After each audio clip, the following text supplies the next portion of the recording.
The silence in Dr. Ezra Holbrook's office was almost deafening. The padded walls, the shelf full of worn books on psychiatry, and the old wall clock created a scene of forced tranquility, as if the room had absorbed years of unspoken secrets. The mechanical ticking of the clock was the only sound that persisted, punctuating the emptiness of that winter morning. Dr. Holbrook, a man of 58, sat in his aged leather chair, reviewing patient notes.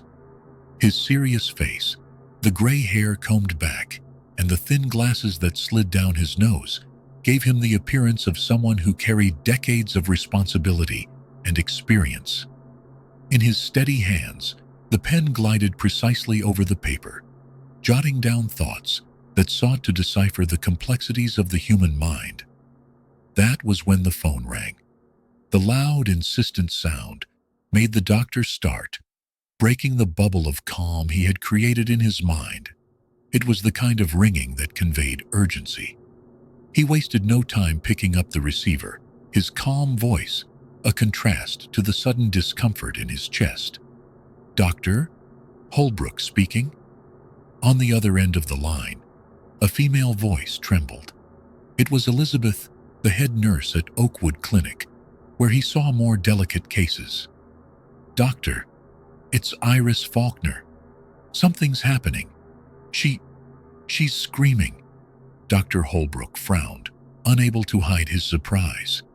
He gripped the receiver tightly, his voice firm but thick with disbelief. "Iris Faulkner is screaming? Are you sure, Elizabeth?" "Yes, doctor. She screamed your name. She's asking for you. We've never seen her like this. It's as if something has awakened in her." The doctor's heart raced. Iris Faulkner was a peculiar patient, a 65-year-old woman who had refused to speak for almost 10 years. Complete silence during every session. She wasn't aggressive or disruptive, just empty. A woman confined to a wheelchair since an accident in her youth, and trapped in a silence so profound that Holbrook himself, even with his experience, could not reach it. "I'm on my way. Don't let anyone in her room until I get there. And please try to calm her down, Elizabeth." On the other end of the line, the nurse's voice revealed relief and a shadow of fear. "Yes, doctor. But please come quickly. She's saying someone is going to silence her forever." At the sound of those words, the doctor felt a cold shiver run down his spine. He stood up abruptly, his chair creaking in protest. In the hurried movement, he knocked over his coffee cup, spilling the cold liquid over the papers scattered on the desk. Ignoring the mess, he put on his coat, grabbed his car keys, and hurriedly left the office. As he descended the building's stairs, two at a time, his mind was flooded with questions and suppositions. What happened to Iris? Why now, after so many years of silence? The image of Iris in her wheelchair came to him. He remembered her empty gaze, her frail hands tending the clinic's garden, especially the white lily planted right in front of his room, which she watered so tenderly. What if her screams were a cry for help? What could have triggered this in her? As he ran to his car and started the engine, one single certainty echoed in his mind. Something terrible had happened, and Iris Faulkner was trying to say it, the only way she could. With his heart racing and his mind full of unease, Dr. Ezra Holbrook sped through the city streets, never imagining that this day would change his life forever. After years of absolute silence, Iris has finally broken through. But what is she trying to say? And who does she fear will silence her forever? Night was slowly falling, painting the horizon in dark hues as Dr. Ezra Holbrook drove at high speed toward Oakwood Clinic. The streetlights blurred around him, but he barely noticed. His thoughts were fixed on Iris Faulkner and Elizabeth's haunting words. "He's going to silence me forever." When he arrived at the clinic, the silence of the place seemed even more oppressive than usual. The yellow lights from the windows cast irregular shadow across the empty parking lot, and the doctor felt an inexplicable sense of unease. He got out of the car, slamming the door behind him, and walked quickly to the entrance, where Elizabeth was waiting for him, visibly shaken. "Doctor, I'm so glad you're here." Her voice was shaking, and her hands clutched the name tag hanging from her chest, as if she needed something to hold on to. "Where's Iris?" he asked without wasting time. "In room 306. She's still agitated, but she's stopped screaming now. She's mumbling something over and over." "What?" He stopped abruptly, his blue eyes fixed on hers. Elizabeth swallowed hard before answering. "She's saying he's here again. Come. He's coming." The doctor felt a chill on the back of his neck. His rational mind struggled to find an explanation, but his instincts told him something deeper was going on. "No one else has been in the room?" "No, as you requested." "But doctor, the door is locked from the inside. She did it herself." "Locked?" He frowned. Iris Faulkner had never displayed this kind of behavior before. He took the keychain from Elizabeth and walked quickly down the silent hallway of the clinic. The sound of his footsteps echoed on the polished floor, mingling with the soft hum of the fluorescent lights. As he approached room 306, he paused for a moment. On the other side of the door came a low murmur, almost like a chant. It was a trembling voice, but full of emotion. The voice of Iris Faulkner. "He's coming. He's coming. You have to listen to me. He's going to silence me forever." Dr. Holbrook took a deep breath, feeling the weight of the moment. The key turned in the lock with a sharp click, and he slowly opened the door. What he saw made him freeze for a brief moment. The room, normally orderly and peaceful, was in absolute chaos. Iris's wheelchair was tilted into the corner, as if she had pushed it herself with force.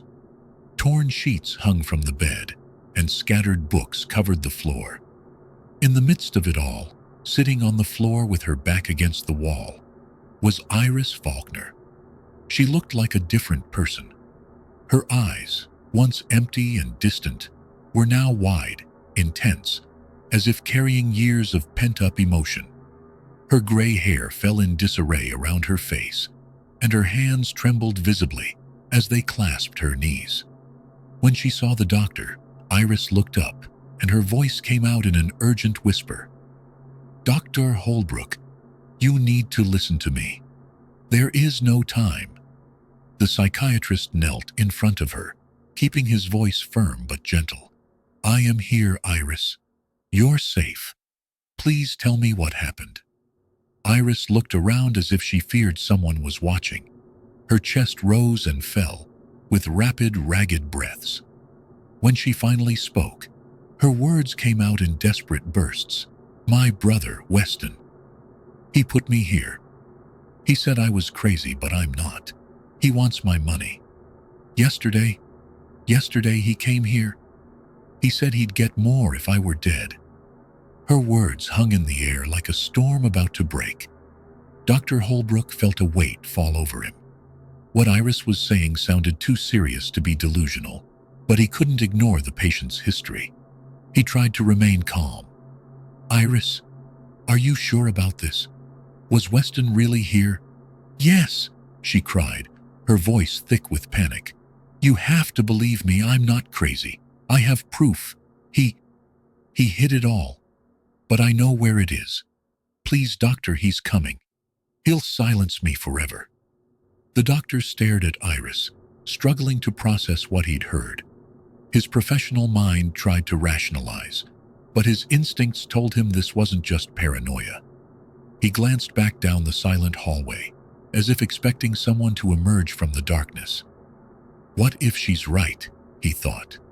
Iris's voice brought him back to his senses. "You're the only one who can help me. Don't let him take me." Before Dr. Holbrook could respond, the silence was broken by a sound, that made the doctor's heart race. Heavy footsteps coming from down the hallway. Iris froze, her face pale as a ghost. "He's here," she whispered, her eyes wide. The doctor stood up quickly, closing the door and locking it again. His eyes searched for anything he could use to protect Iris as the sound of the footsteps grew closer, louder, and more menacing. "Who's coming? Weston? And what does he really want?" Dr. Holbrook knew this night was just beginning. What Iris says seems impossible. But what if it's true? Who's in the hallways of the clinic? And what do they want with her? The sound of footsteps grew louder outside the door, each beat echoing like a drum in Dr. Ezra Holbrook's heart. He felt his palms sweat as he quickly looked around the room, searching for something to protect himself with, or at least improvise a defense.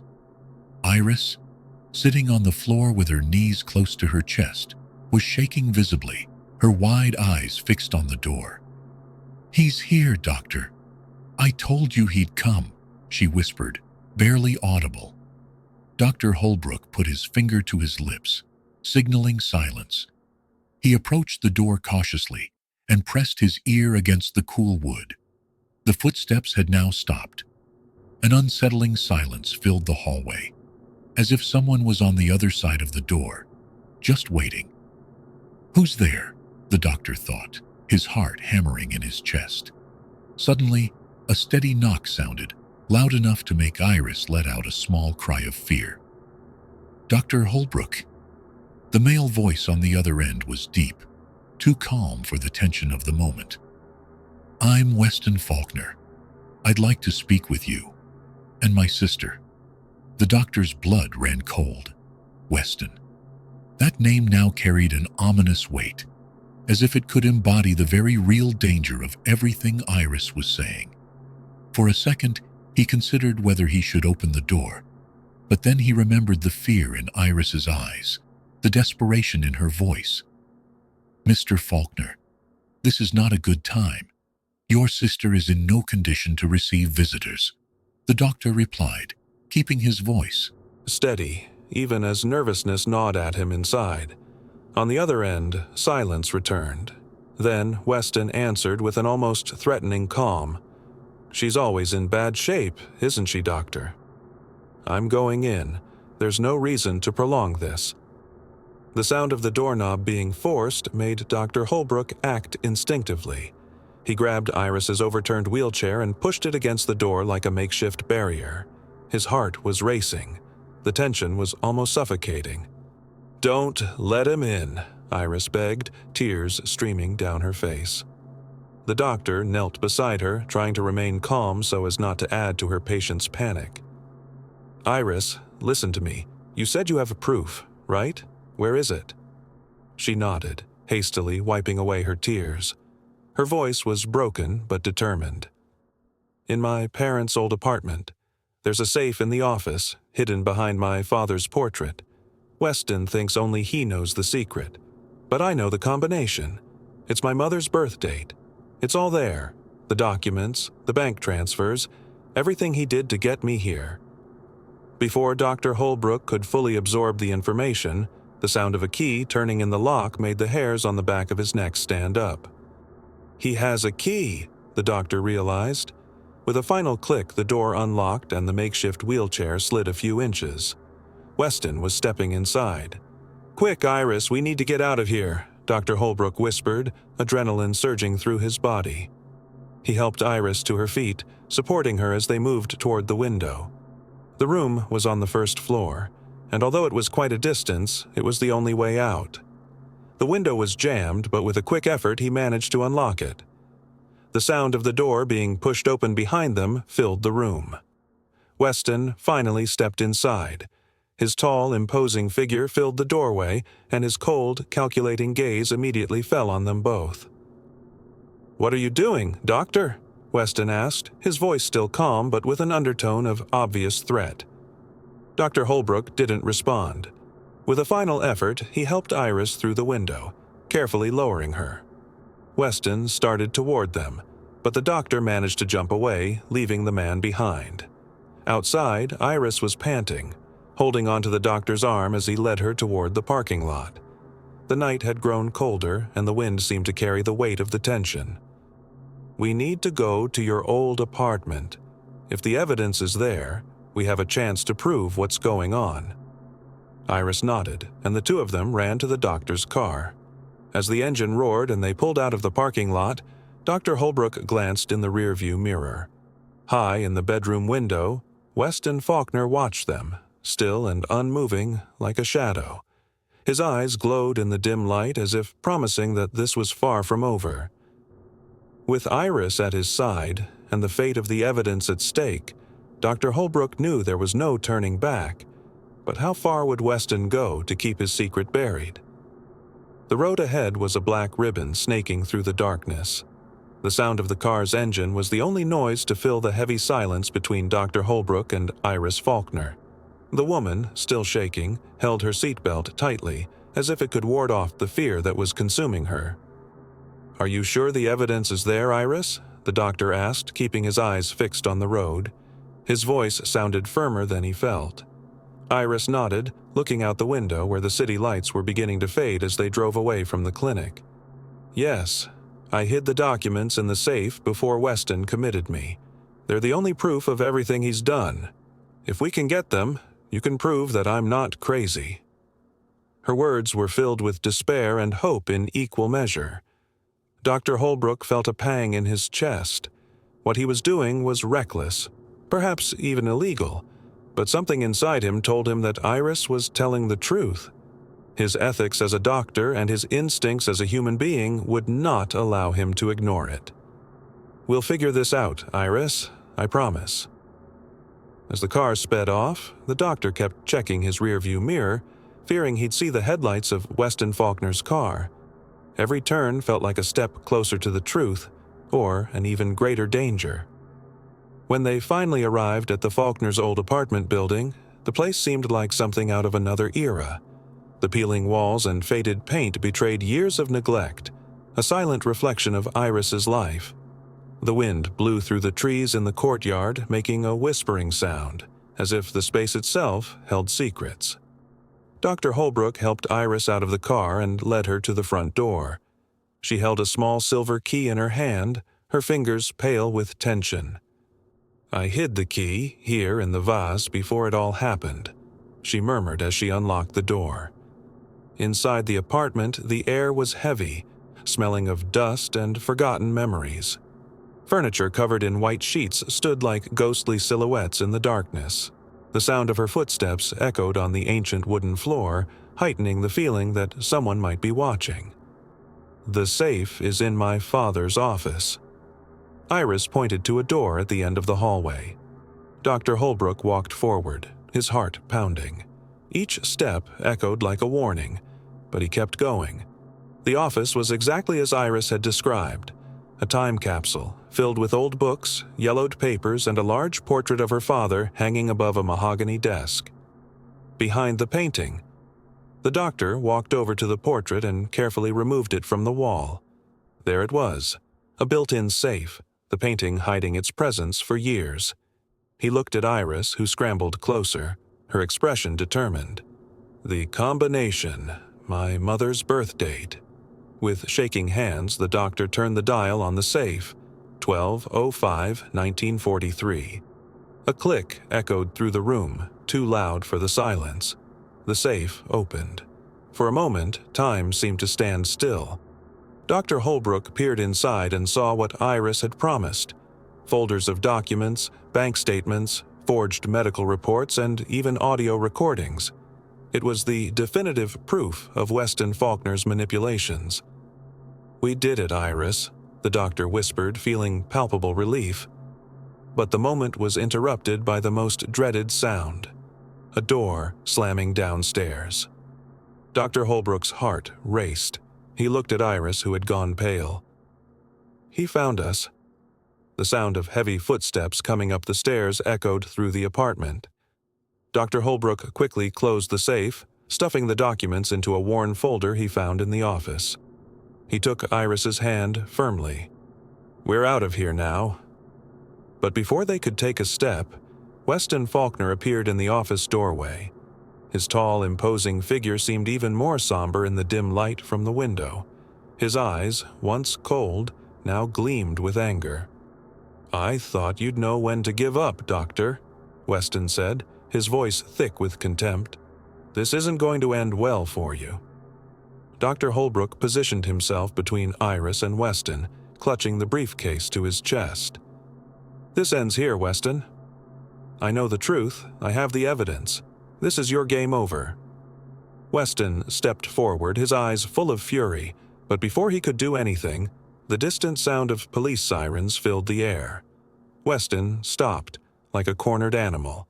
He stared out the window, his eyes narrowing as he saw the red and blue lights reflecting off the glass. "Did you call the police?" he growled. Dr. Holbrook, with a courage he didn't even know he possessed, replied, "No." "But it looks like someone did." The footsteps of police officers ascending the stairs echoed through the building. Weston looked from the doctor to Iris, a mixture of hatred and defeat twisting his face. "This doesn't end here, I swear it." The officers entered the office, guns drawn, and surrounded Weston Faulkner, who finally raised his hands in surrender. As he was handcuffed and led away, Iris collapsed into the nearest chair, silent tears streaming down her face. Dr. Holbrook knelt beside her, holding her hands tightly. "You're free now, Iris. It's over." She looked up at him, her eyes shining with relief and gratitude. For the first time in years, Iris Faulkner smiled. The evidence was there, but the battle was far from over. Weston might be locked up, but the consequences of years of manipulation would still haunt Iris. And Dr. Holbrook knew. The truth can set you free, but it always comes at a price. The lights of the squad cars still flashed outside the old Faulkner building, casting red and blue reflections across the dusty walls. Dr. Ezra Holbrook and Iris Faulkner remained in the office, surrounded by the echo of what had just happened. Weston Faulkner had been handcuffed and led away, his voice still thick with muttered threats, but now he was out of the way. "It's over," Iris murmured as if trying to convince herself. Dr. Holbrook knelt in front of her, holding the folder containing the evidence. He gently handed it to her. Young Detective Winters, who had arrived with the police team, looked at her. Her eyes, once full of skepticism, were now hard and determined as she leafed through the documents. "This is enough to dismantle the entire charade. Bank statements, falsified medical reports, recordings. He will not get away with it this time," the detective said, her words firm. "Ms. Faulkner, your courage in speaking out could save not only you, but others who may have suffered something similar." Iris nodded silently, but the weight of her emotion made her burst into silent tears. Decades of fear, manipulation, and silence were finally broken. Hours later, Iris and Dr. Holbrook were escorted to the police station. There, the environment there seemed as cold and impersonal as the clinic where Iris had been held for so long. But now, there was one difference. She was not alone. Weston was already in a separate room, surrounded by police officers. Their eyes cast icy stares through the glass of the interrogation room. Even though he was being held, there was something about him that made the doctor's skin crawl. A quiet anger that seemed to promise revenge. Detective Winters sat beside Iris and the doctor, speaking with a comforting calm. "You both did the right thing. This evidence will ensure that he is prosecuted.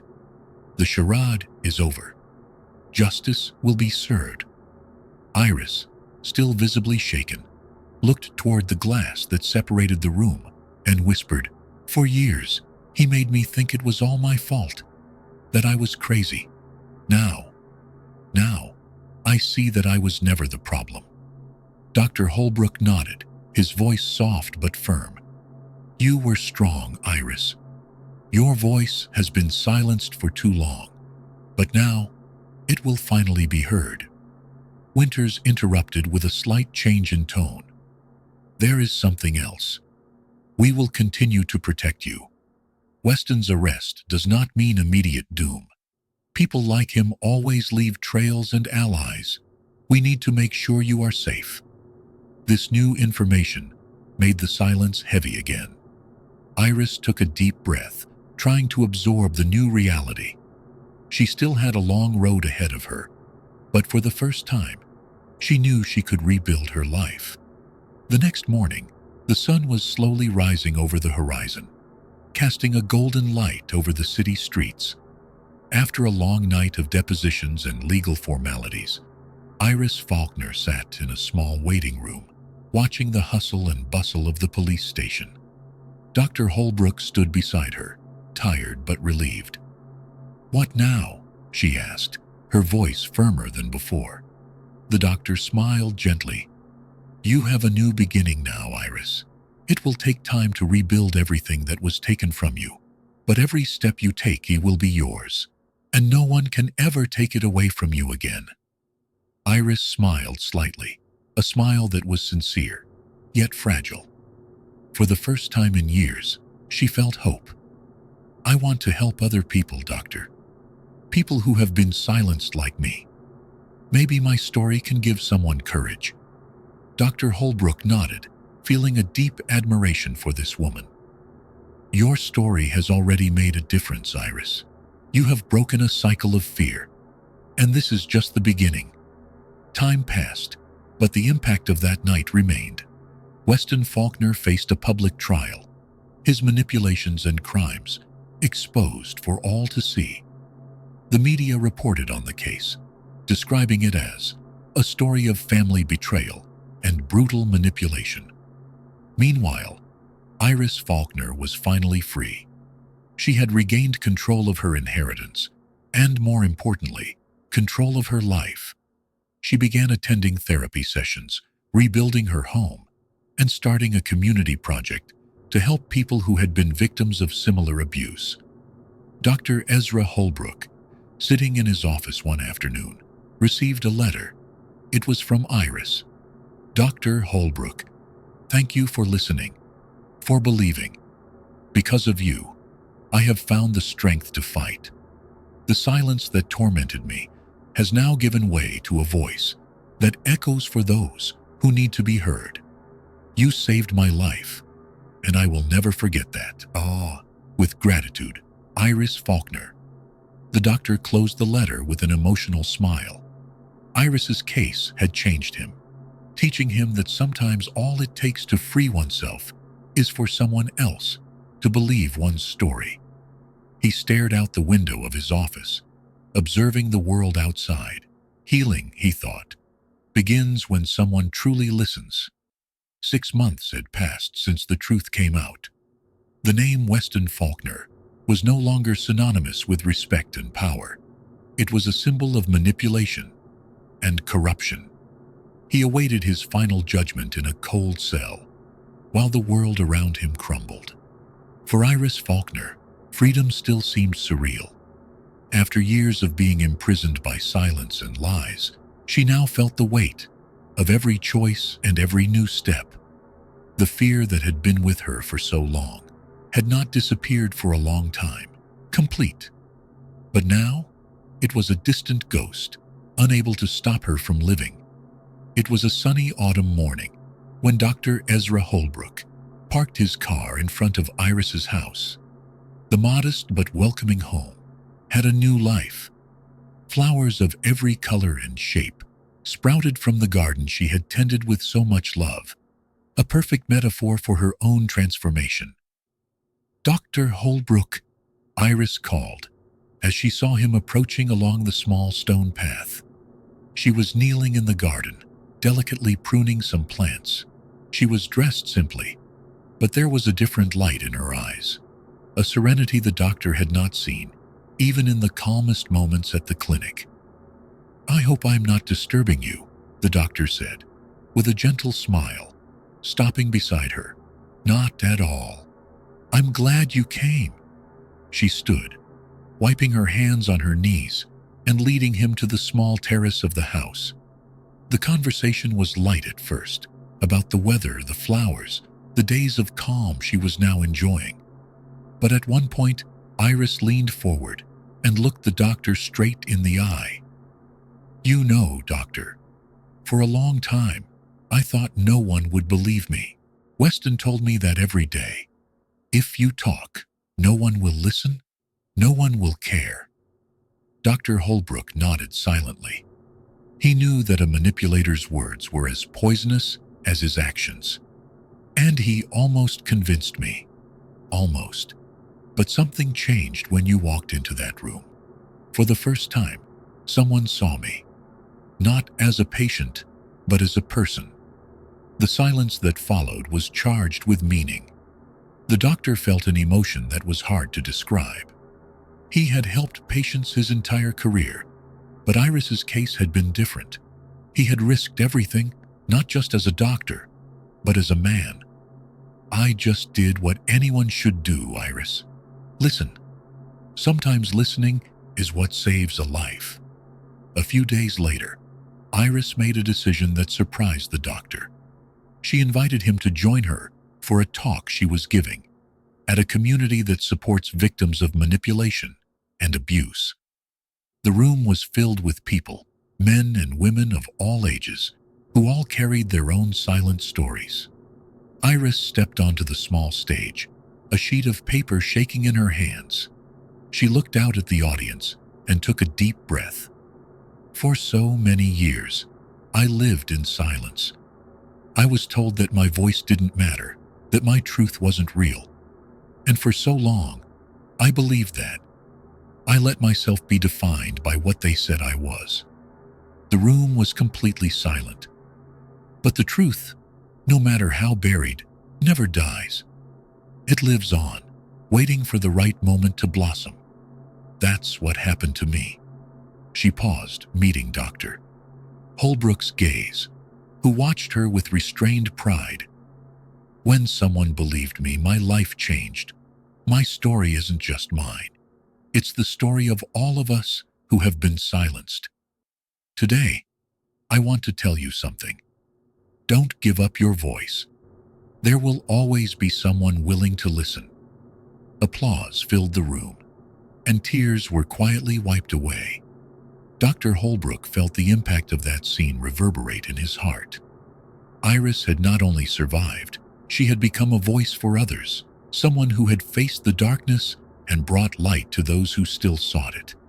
As the sun set that afternoon, Iris and the doctor walked together through the garden of the clinic, where it all began. She stopped in front of the white lily she had tended for years. The flower, vibrant and strong, seemed to reflect her own journey.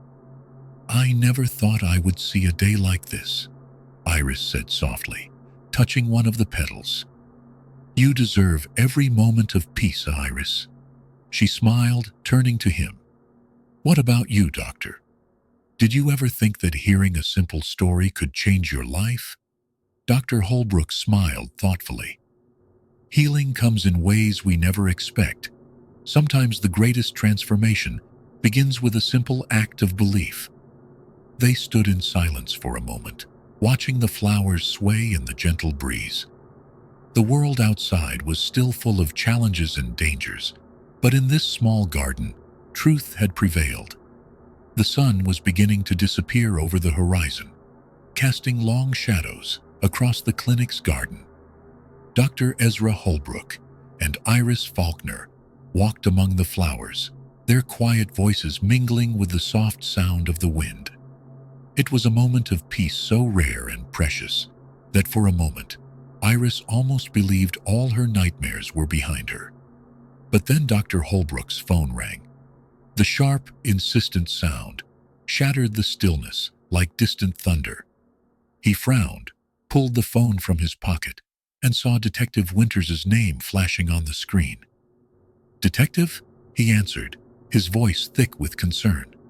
On the other end, Winters' voice was tense, firm, but there was a note of warning that made the doctor's stomach turn.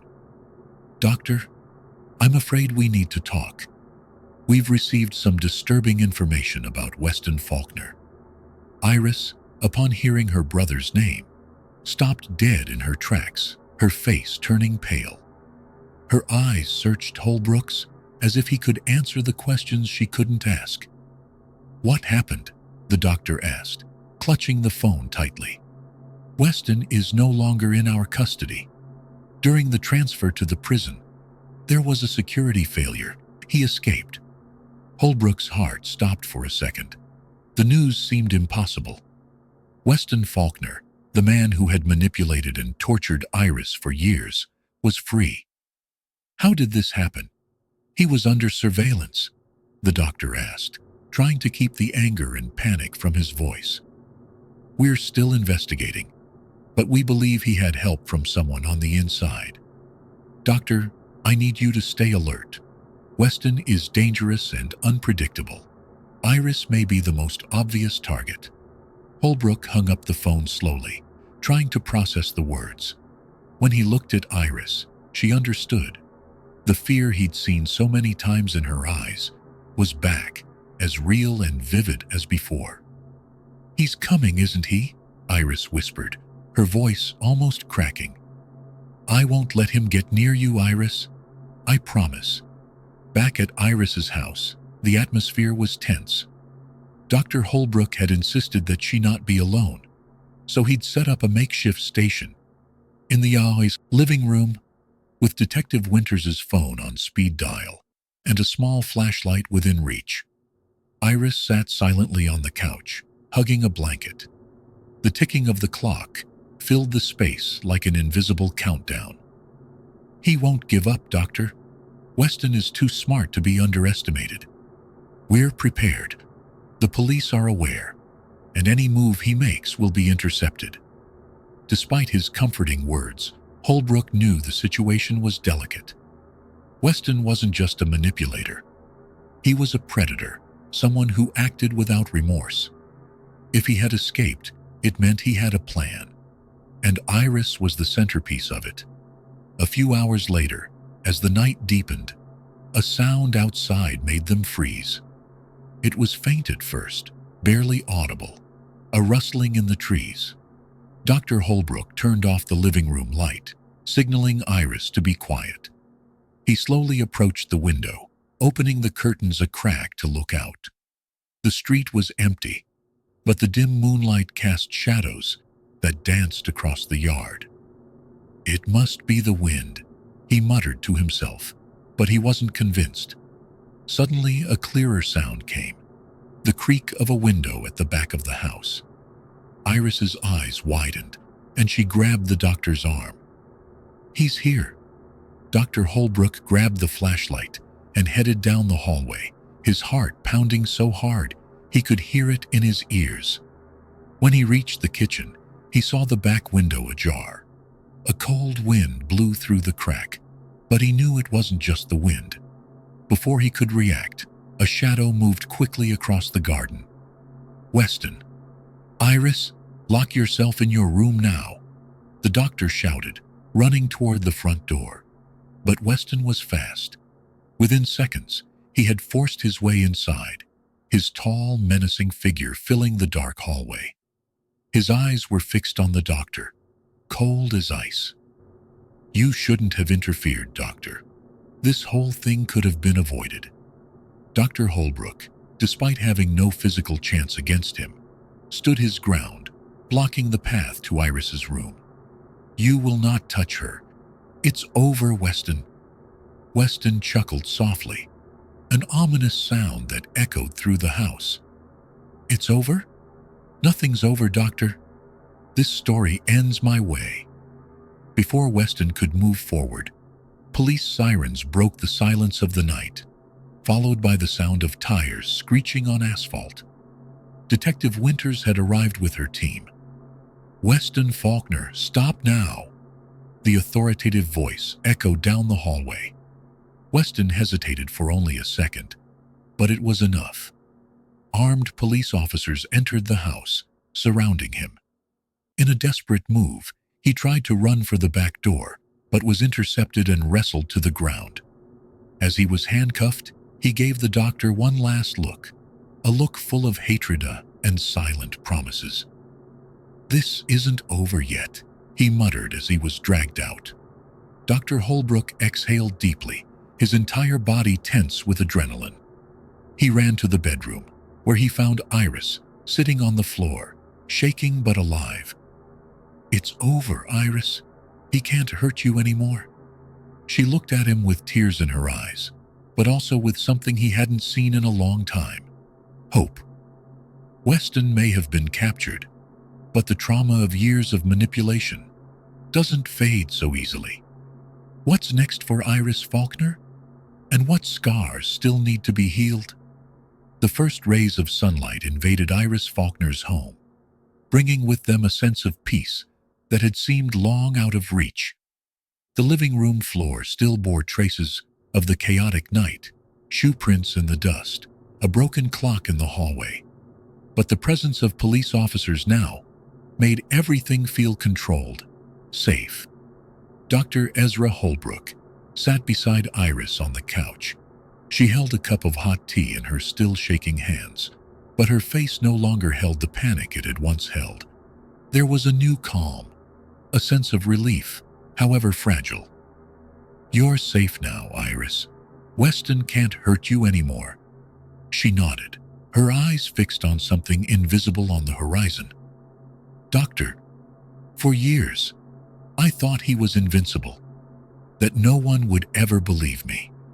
Dr. Holbrook leaned in slightly, his voice soft but firm. "His power was the silence he imposed on you. And you broke that? You won, Iris." She looked up at him, tears welling in her eyes. "You believed in me when no one else did. I'll never forget that." The doctor smiled gently, feeling a weight lift from his shoulders. A few weeks later, Iris's life began to take shape. Weston Faulkner was in custody, facing a series of charges: fraud, abuse, manipulation, and attempted murder. The media had turned the case into a symbol of justice for those who had been silenced and ignored. Iris decided to use the attention for something bigger. She began attending lectures and support groups, telling her story so that others could find courage. The first time she took the stage, she was shaking from head to toe, but her voice had never sounded so strong. "My story is the story of so many people. For years, I was silenced, disbelieved, and locked away in a place where no one would hear the truth. Today, I'm here because someone chose to listen. If you're listening to me right now, know that your voice matters. Don't give up on yourself." The audience gave a standing ovation, and Dr. Holbrook, sitting among the audience, felt a small tear well up in his eyes. He knew that Iris had found something more precious than freedom. She had found her voice. Months later, Dr. Holbrook visited Iris at her home, now transformed into a haven of peace. The garden, which had once been nothing more than a mound of dry earth, was now blooming in vibrant colors. Roses, lilies, and small ornamental plants filled every corner, like living symbols of a life that had been reborn. "You look amazing, Iris," the doctor said, watching her prune one of the plants with steady, confident hands. She smiled, her face lit by the morning sun. "Flowers are like us, doctor. Sometimes we spend years buried in darkness, but all it takes is a little light and care for us to bloom again." Holbrook nodded, moved by her words. He realized in that moment that helping Iris had not only saved her life, but had also transformed him as a man and as a doctor. "And you are blossoming, Iris. Every day is a victory." She looked at him, her eyes filled with determination. "I want to help others find the same light that I found. The truth can be hard, but it always sets you free. Thank you for never giving up on me." Holbrook smiled, knowing that this was not the end of the journey, but the beginning of something greater. He had learned that listening to someone, believing in their truth, and acting with compassion can change everything. As the two of them walked through the garden, Iris stopped in front of the white lily, the same one she had cared for years at the clinic. She crouched down and gently touched its petals. This lily was the only one that survived in the clinic garden. It is strong, even after everything. I think we are alike. Dr. Holbrook smiled and replied softly, "Yes, Iris, you are both survivors." If you enjoyed this story and believe in the power of truth, please share this video. There are people around you who may need to hear. You are not alone. Your voice matters. Subscribe to the channel and activate the bell so you don't miss our next inspiring stories. Thank you for following us this far.